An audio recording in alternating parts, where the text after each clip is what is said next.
বাংলাদেশের রাজনীতি এবং আন্তর্জাতিক কূটনীতির অলিন্দে নোবেলজয়ী অধ্যাপক ডক্টর মোহাম্মদ ইউনূসকে ঘিরে এক অবিশ্বাস্য ও নতুন সমীকরণের গুঞ্জন শুরু হয়েছে।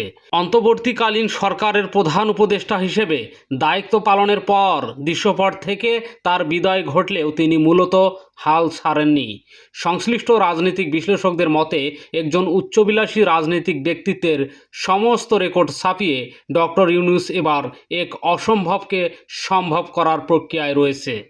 নোবেল জয় এবং বাংলাদেশের সরকার প্রধানের দায়িত্ব পালনের পর তার পরবর্তী লক্ষ্য এখন দেশের রাষ্ট্রপতির পদ ও চূড়ান্তভাবে পৃথিবীর সবচেয়ে সম্মানজনক পদ জাতিসংঘের মহাসচিব হওয়া।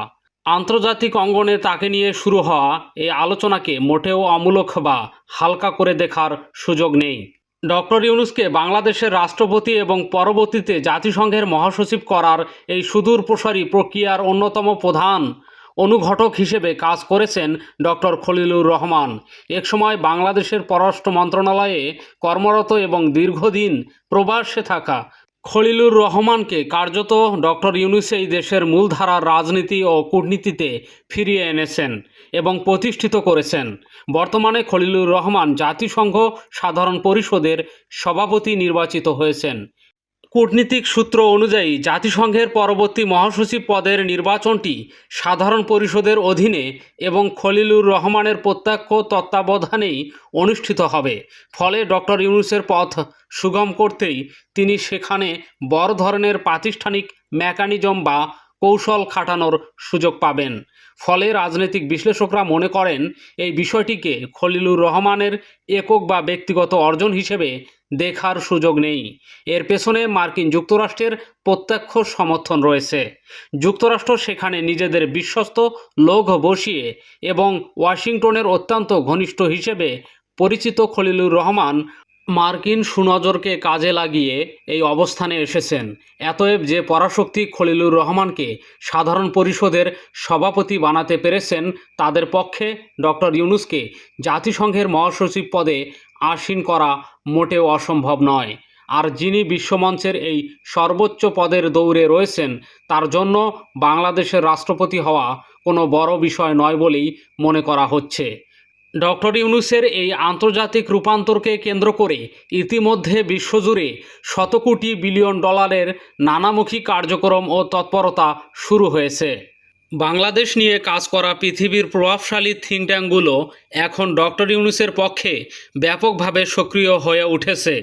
প্রায় এক মাস আগে দক্ষিণ এশিয়া ও ভারতীয় উপমহাদেশ বিষয়ক বিশেষজ্ঞ এবং সোয়াস ইউনিভার্সিটির অধ্যাপক অবিনাশ পালিওয়াল একটি চাঞ্চল্যকর বিশ্লেষণ দাঁড় করান। লন্ডন কিং কলেজের প্রাক্তন এই শিক্ষক কঠোর ভারতপন্থী, ভারতীয় জাতীয়তাবাদ ও হিন্দুত্ববাদের প্রতি শ্রদ্ধাশীল এবং পশ্চিমা অ্যাপ্লিকেশনের সাথে ওতপ্রোতভাবে জড়িত। বিশ্ব রাজনীতিতে বিভিন্ন ঘটনার বয়ান তৈরিতে সিদ্ধহস্ত পালিওয়ালের মতো গবেষকদের পেছনে মূলত আন্তর্জাতিক এনজিওগুলোর বিপুল অর্থায়ন থাকে। একইভাবে যুক্তরাষ্ট্রে বাংলাদেশের পক্ষে থেকে আলী রিয়াজের মতো থিঙ্ক ট্যাঙ্ক ফেলোরাও ডক্টর ইউনূসের পক্ষে তৎপরতা চালাচ্ছেন। প্রথম আলোতে অনুদিত ও প্রকাশিত অবিনাশ পালিওয়ালের সেই লেখার মূল সুর ছিল, ডক্টর ইউনূস ছাড়া বিএনপির নেতা তারেক রহমান বাংলাদেশের বর্তমান লাজুক অর্থনৈতিক ও রাজনৈতিক পরিস্থিতি সামলাতে পারবেন না এবং তিনি ব্যর্থ হবেন। অর্থাৎ ডক্টর ইউনূসের অসমাপ্ত কাজ শেষ না করলে এবং তাকে রাষ্ট্রপতি না বানালে বাংলাদেশ টিকবে না, এমন একটি আন্তর্জাতিক বয়ান তৈরি করা হচ্ছে। এই প্রক্রিয়ায় মার্কিনপন্থী হিসেবে পরিচিতি সিপিডি ও সুশাসন নাগরিকদের মতো দেশীয় সংগঠনগুলো যুক্ত হয়ে ডক্টর ইউনূসের গুণগান গাইছে। সবচেয়ে চমকপ্রদ বিষয় হলো বর্তমানে বাংলাদেশে বিএনপি ক্ষমতায় থাকলেও দলটির ভেতরের ক্ষমতার কাঠামো কার্যত ডক্টর খলিলুর রহমানের রিমোটের কন্ট্রোলে চলে গেছে। বিএনপির জ্যেষ্ঠ নেতাদের মধ্যে চরম হতাশা লক্ষ্য করা যাচ্ছে। দলের মহাসচিব মির্জা ফখরুল ইসলাম আলমগীর ইতিমধ্যেই ক্ষোভ ও হতাশা জানিয়েছেন। তিনি ঢাকায় থাকতে চান না এবং তাদের কাছ থেকে যেন বেশি কিছু আশা না করা হয়। আমির খসরু মাহমুদ চৌধুরী কিংবা মির্জা ফখরুলের রাজনৈতিক দর্শনের মূল্য এখন চার আনায় নেমে এসেছে। খলিলুর রহমান ও সালাউদ্দিন আহমেদরা যা বলছেন তাই বাস্তবায়িত হচ্ছে। খলিলুর রহমানের কৌশলের কারণেই বাংলাদেশের পররাষ্ট্রনীতি ভারতীয় বলয় থেকে বেরিয়ে পাকিস্তান, চীন ও তুরস্কের বলয়ে প্রবেশ করেছে, যা বিএনপির নিজস্ব অভ্যন্তরীণ রাজনীতি ও চিন্তাভাবনাকে আমূলক বদলে দিয়েছে। ফলে রাজনৈতিকভাবে বিএনপির কার্যকারিতা নিয়ে প্রশ্ন দেখা দিয়েছে। বিশ্লেষকদের মতে বিএনপিকে এখন ডক্টর খলিল চালাচ্ছেন, আর খলিলুর রহমানের মূল চালিকাশক্তি বা বস হলেন ডক্টর ইউনূস। আন্তর্জাতিক ক্ষমতার করিডোর এবং বিশ্বের পরাশক্তিদের লভিংয়ে ডক্টর ইউনূসের যে অবাধ যাতায়াত বা অ্যাক্সেস রয়েছে, তারেক রহমান আগামী 3বার জন্মগ্রহণ করলেও সেই স্তরে পৌঁছাতে পারবেন না। এই আন্তর্জাতিক শক্তির জোরেই ডক্টর ইউনূস বর্তমানে প্যারিসে বসে পুরো খেলাটির রিমোট কন্ট্রোলের মাধ্যমে নিয়ন্ত্রণ করছেন এবং বিভিন্ন শক্তি তাকে বাংলাদেশের রাষ্ট্রপতি বানাতে মরিয়া হয়ে উঠেছে। এই সামগ্রিক কর্মপরিকল্পনা ও আন্তর্জাতিক লভিংয়ের প্রতিফলন ইতিমধ্যেই দেশীয় ও আন্তর্জাতিক গণমাধ্যমে স্পষ্ট হতে শুরু করেছে। বিশ্বের কমপক্ষে 50টি দেশে এনজিও নেটওয়ার্কের মাধ্যমে সরকার পতন ও রাজনৈতিক দলের উত্থান ঘটানো প্রভাবশালী জর্জ সোরেসের তহবিল, আটলান্টিক কাউন্সিল এবং বিভিন্ন পশ্চিমা বিশ্ববিদ্যালয়ের থিঙ্ক ট্যাঙ্ক ফেলোরা সম্মিলিতভাবে যে তৎপরতা চালাচ্ছেন তার এই বহিঃপ্রকাশ ঘটছে সাম্প্রতিক সংবাদগুলোতে।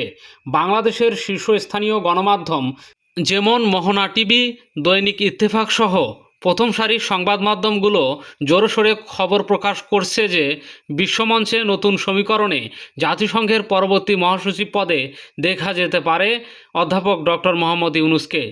বিশ্ব গণমাধ্যমে ডক্টর ইউনূসের এই সম্ভাব্য পদোন্নতি নিয়ে যে শুধু আলোচনা চলছে তা নয়, বরং বৈশ্বিক পরাশক্তিগুলোর নীতিগত অবস্থানেও এর বড় প্রভাব লক্ষ্য করা যাচ্ছে। ওয়াশিংটন পোস্ট এবং দ্য ইকোনমিক পোস্টের মতো প্রভাবশালী সাময়িকীগুলো তাদের সাম্প্রতিক সম্পাদকীয়তে দক্ষিণ এশিয়ার স্থিতিশীলতার জন্য একজন অরাজনৈতিক ও আন্তর্জাতিকভাবে গ্রহণযোগ্য ব্যক্তিত্বের প্রয়োজনীয়তার কথা বারবার উল্লেখ করেছে। এই আন্তর্জাতিক চাপ বাংলাদেশের অভ্যন্তরীণ রাজনীতিকে এক ভিন্ন মাত্রায় নিয়ে যাচ্ছে। অর্থনৈতিক বিশ্লেষকদের মতে বাংলাদেশের বর্তমান ভঙ্গুর অর্থনৈতিক পরিস্থিতিতে বিশ্বব্যাংক, আইএমএফ এবং এশীয় উন্নয়ন ব্যাংক এডিবির মতো ঋণদাতা সংস্থাগুলোর বড় অঙ্কের সহায়তা প্রয়োজন। আর এই বৈশ্বিক আর্থিক প্রতিষ্ঠানগুলোর নীতি নির্ধারণে ডক্টর ইউনূসের ব্যক্তিগত প্রভাব অত্যন্ত জোরালো। পর্দার আড়ালে এমন একটি গুঞ্জন রয়েছে যে ডক্টর ইউনূসকে দেশের নীতি নির্ধারণী বা সাংবিধানিক শীর্ষ পদে রাখা হলে আন্তর্জাতিক তহবিল প্রাপ্তি সহজ হবে, যা বর্তমান সরকারের জন্য একটি বড় ফ্যাক্টর। ডক্টর ইউনূসের এই আন্তর্জাতিক লভিং ও খলিলুর রহমানের কূটনীতিক চালের কারণে আঞ্চলিক পরাশক্তি ভারত ও চীন অত্যন্ত সতর্ক অবস্থানে রয়েছে।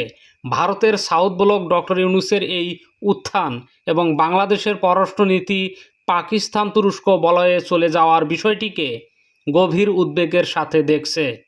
অন্যদিকে চীন ডক্টর ইউনূসের নোবেল লরিয়েট ইমেজ ও আমেরিকার সাথে তার ঘনিষ্ঠতাকে নিজস্ব ভূ রাজনৈতিক স্বার্থের সাপেক্ষে মেপে দেখার চেষ্টা করছে। এদিকে এশীয় রাজনীতিতে খলিলুর রহমানের একচ্ছত্ব নিয়ন্ত্রণের কারণে বিএনপির তৃণমূল এবং মধ্যম সারির নেতাদের মধ্যে তীব্র অসন্তোষ দানা বেঁধে উঠেছে। দলের সিনিয়র নেতারা প্রকাশ্যে কিছু না বললেও ভেতরে ভেতরে তারা মনে করছেন যে আন্দোলনের মাধ্যমে অর্জিত ক্ষমতার সুফল চলে যাচ্ছে একটি অরাজনৈতিক মহলের হাতে। এই পরিস্থিতি দীর্ঘায়িত হলে বিএনপির ভেতরে বড় ধরনের নেতৃত্ব সংকট বা অভ্যন্তরীণ বিভক্তি দেখা দেওয়ার আশঙ্কা তৈরি হচ্ছে। বাংলাদেশের সুশীল সমাজ এবং মানবাধিকার সংগঠনগুলো ইতিমধ্যেই ডক্টর ইউনূসের পক্ষে একটি বুদ্ধিদীপ্তি বলয় তৈরি করেছে। সেমিনার, এক্সপোজিয়াম এবং টকশোতে তারা অনবরত এই বয়ান প্রতিষ্ঠা করার চেষ্টা করছেন যে দেশের দীর্ঘমেয়াদী সংস্কার এবং প্রাতিষ্ঠানিক গণতন্ত্র ফিরিয়ে আনতে ডক্টর ইউনূসের মতো একজন অভিভাবক দরকার। এই দেশীয় বুদ্ধিজীবী গোষ্ঠী মূলত আন্তর্জাতিক থিঙ্ক ট্যাঙ্কগুলোর স্থানীয় নেটওয়ার্ক হিসেবে কাজ করছে। জাতিসংঘের মহাসচিব পদটি পাওয়ার জন্য শুধু আমেরিকার সমর্থনই যথেষ্ট নয়, নিরাপত্তা পরিষদের স্থায়ী 5 সদস্যের ভেটো পাওয়ার বিষয়টিও এখানে জড়িত। প্যারিসে বসে ডক্টর ইউনূসের রিমোট কন্ট্রোল লবিংয়ের মূল লক্ষ্য এখন ফ্রান্স, যুক্তরাজ্য এবং রাশিয়ার সমর্থন আদায় করা। বিশেষ করে খলিলুর রহমান সাধারণ পরিষদের সভাপতি হওয়ায় তিনি বিভিন্ন দেশে স্থায়ী প্রতিনিধিদের সাথে ডক্টর ইউনূসের পক্ষে একান্তে আলোচনা ও সমঝোতার প্রক্রিয়া চালিয়ে যাচ্ছেন। এই পুরো সমীকরণটি বিএনপির নেতা তারেক রহমানের রাজনৈতিক ভবিষ্যতের জন্য এক বিরাট চ্যালেঞ্জ হিসেবে আবির্ভূত হয়েছে। আন্তর্জাতিক মহল তারেক রহমানকে এক ধরনের সবুজ সংকেত দিলেও ডক্টর ইউনূসের এই অতি উত্থান তার ক্ষমতার কেন্দ্রে বসার পথকে দীর্ঘায়িত করতে পারে। যদি ডক্টর ইউনূস রাষ্ট্রপতি পদে বসেন, তবে ক্ষমতার ভারসাম্য অরাজনৈতিক শক্তির হাতেই থেকে যাবে, যা তারেক রহমানের দলীয় এজেন্ডা বাস্তবায়নের পথে বড় বাধা।